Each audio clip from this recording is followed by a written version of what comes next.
We changed the location. Now you see beautiful trees behind us.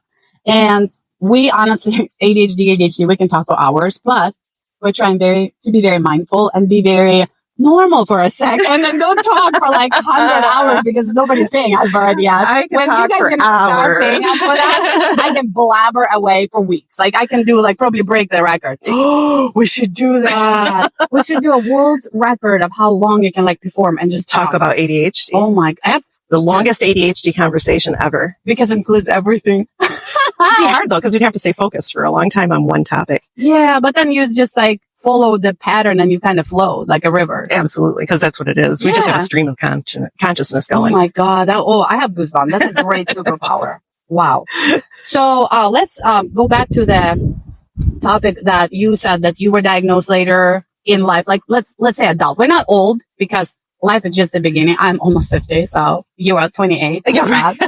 Which is weird because I got diagnosed at 50. So. Right. Well, we're not good at math. Remember that? And her daughter's getting married. So what did I say? 21. Yeah.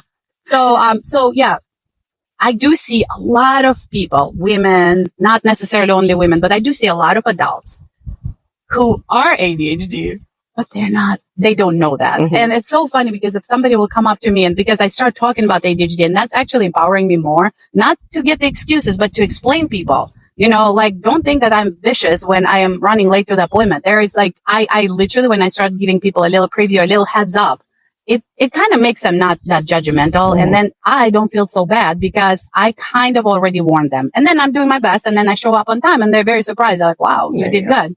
But what happens is this morning I was a half hour late. And guess what? And it worked out for me because I kind of start getting into like, okay, I need to push myself to be there in time. I got your text. I'm like, this is perfect. I was still a little late, but hey, perfect. And so I see those people coming up to me because I talk about ADHD and they said, well, I was wondering, do I have an ADHD? I'm like, yeah, you do. And they're like, I'm like, yeah, you do, because I see so many symptoms. I'm not a professional. This is a professional. I am like a big fan of ADHD. So what I notice and a lot of people will say, well, doesn't everybody have a little ADHD? The answer to that is actually no, we don't, because ADHD is a developmental disorder. And so your brain actually develops in a different way and performs differently than a neurotypical brain. Yes. We have different levels of dopamine and we have issues with that. But almost everybody has an executive function that they struggle with. And so they think, oh, we all have a little ADHD. You can have an executive function that is difficult for you without having to have ADHD. Right. But you can also address that executive function a lot the same way as somebody with ADHD would. Right. And another thing which we probably have, and people think that everybody has that, is, what did I study? The social media affect everybody's brain and attention span, that everybody actually developing the signs of early dementia, mm-hmm. even in children. And because those signs are very similar to some of the ADHD, attention deficit disorder. So that's why people think, oh, ADHD is spectrum. But you're absolutely right. I was actually thinking that, yeah, it depends on the spectrum. But now when you said that, it's completely different developmental mm-hmm. thing. Different parts of the brain develop at different speeds. On average, a person with ADHD is probably developmentally about 3 years behind their peers. So like when you're talking to a 15-year-old kid who's got ADHD and you're expecting them to be acting like a neurotypical 15-year-old, you have to think about the fact that really they're probably closer to 12 when it comes to that development in their brain. So as you get older, it's not as noticeable because when you're an adult, you're not acting 45. Right. I've never acted 45. I've never acted. And you'll find a lot of people, ADHD, don't act their age. Right. Which is, I love this part though.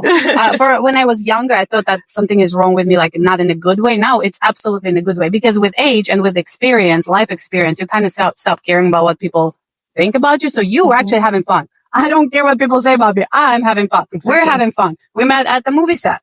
Yes, we found that, well, she was kind of related to it, but I found, so your future son-in-law, whom I know, he posted it on Facebook page saying, anybody interested in the movie? And I replied, and his answer was like, of course you will be interested. Why did I not text you? I'm like, exactly. Why didn't you? Because I'm always seeking for those opportunities. I absolutely hate boring. Boring is a killer.